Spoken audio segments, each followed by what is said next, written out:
Welcome back. You're watching NewsX. Let's look at the top story at this hour. A tragic incident in Texas has claimed the life of Chandrashekar Pole, an Indian student from Hyderabad pursuing higher studies in the US. Chandrashekar, who was working part-time at a gas station in Denton, was reportedly shot by miscreants. The Consulate General of India in Houston has condoned the death and is touched with his family, providing all possible consular assistance. Telangana Chief Minister Revanth Reddy has also assured support to the family for the repatriation of Chandrashekhar's body, which is pending the issue of a death certificate by the Dallas County Medical Examiner's Office. Chandrashekar had moved to the US in 2023 for higher studies, completing his master's degree 6 months ago. He had earlier worked in Chennai and Bangalore in data and programming roles and was employed part-time, while Gecko was a senior data analyst. In this incident has renewed concerns over the safety of international students in the US. The tragic incidents come close on the heels of another case involving Indian community in Dallas. Last month, Chandramouli Nagamalai, a 50-year-old motel manager of Indian origin, was brutally beheaded in Texas in front of his wife and son, following an argument over a washing machine. Right now, joining me on this program will be my panelist. But before that, let's look at how so many Indians have been targeted. In fact, over the past a few weeks in the US, we saw that there was in September another person was found with bullet wounds. Right, joining me right now on the panel is Ambassador Skand Artayal. He is a former diplomat. Ambassador, I would like to ask you this critical question. Safety concerns are being now raised for these Indian students who are, working, especially those who are exposed to risks of working late night shifts, and clearly a young life cut short here in this incident that's coming in from Texas. See, there are about 340,000 Indian students spread all over United States. I was myself Consul General in Texas, in Houston, so I will not like to say that there is any kind of a targeting of Indians in general or Indian students in particular. Now, when our students go there under the student visa, they are allowed to work for certain hours per week.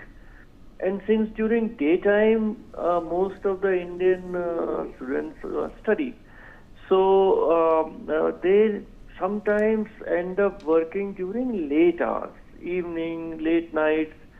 The timing of this particular incident is not known to me, but I would expect that it is night.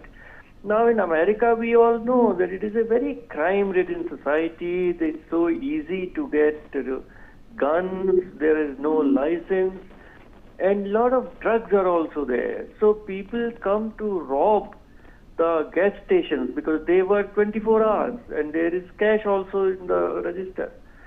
So it is, I would say, very unfortunate that this has happened and an Indian young life has been lost. But it is part of the criminal environment in United States where nobody is safe, and our students must make sure that even if they work during the night, they choose gas stations or hotels which are relatively in secure areas. So two things. One should not generalize that there is any kind of targeting of Indians. I will not subscribe to that at all.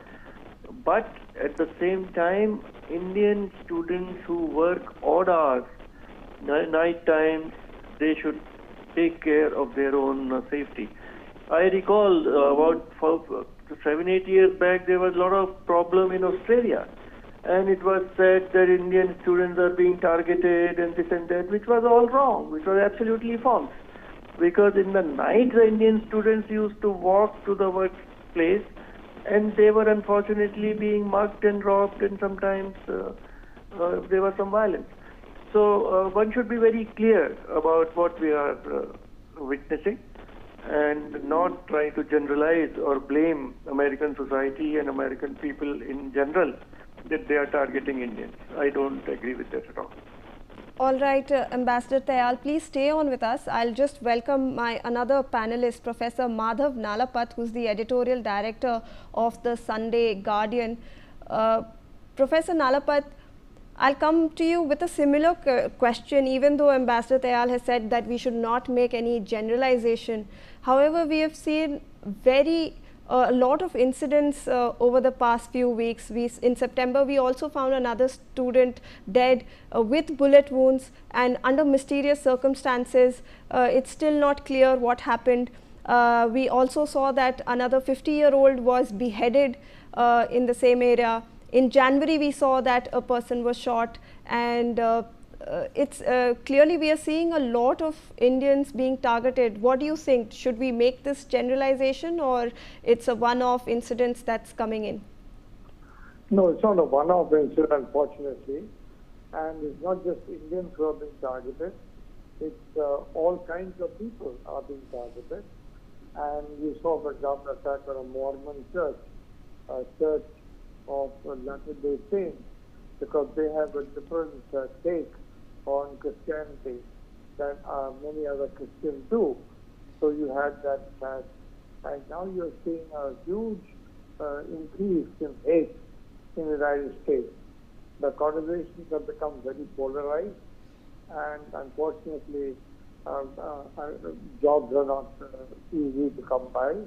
Incomes are falling, prices are rising, and there's a complete cocktail of toxic news that basically ensures that violence comes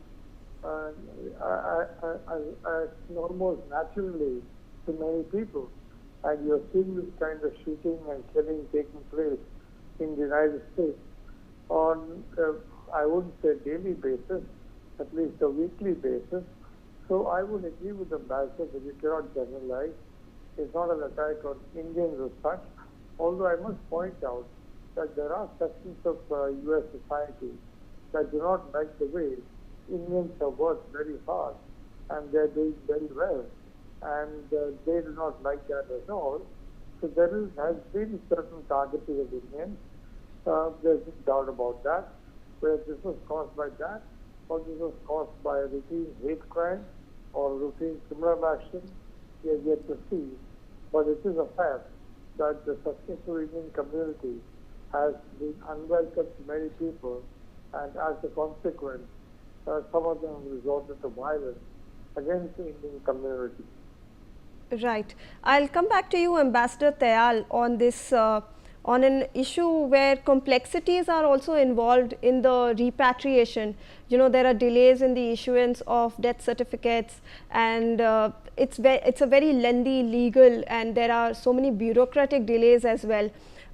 Since you have been there in that region in an official capacity, how do you think that this will play out? Because this family is requesting immediate repatriation of the body, and we have seen in a number of cases that a lot of delays happen. Not been my experience at all. The procedure is very streamlined, and if there is a criminal death, like in this case, there will be a postmortem, so that there will be a coroner's report. So the legal process is very clear in United States. It does not take as much time. For instance, our legal process in India, we cannot blame anybody else, because the slowest legal processes are in India. So, and very quickly, of course, the consulate issues the required certificates, the body is embalmed, and it is taken by the aircraft, by aeroplane. So I will not absolutely say that there is any delay, unless because this is a criminal case. So criminal case, the procedures are different. But otherwise, ordinary deaths, within 2-3 days, bodies are shifted back to India.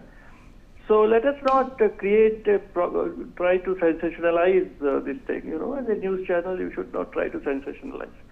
Just this is a normal process, and we get full cooperation of the local authorities, legal authorities, police authorities, coroner authorities, because Indians are very well respected there. You know, India has a certain presence, certain position in American society. We are spread all over in local councils. We are Vice President. What President Trump is doing is an aberration. It's a different thing. But if you go to heartland of United States, if you go to different cities, then you see there is a certain respect for India, and they follow the rules and they fully cooperate with Indian Embassy and Indian Consulate. I have never faced any problem, nor I have heard that anybody has faced any difficulty in repatriation of bodies to India. All right. I would thank my panelists for giving us their time and providing us those insights. Moving on now. The number of students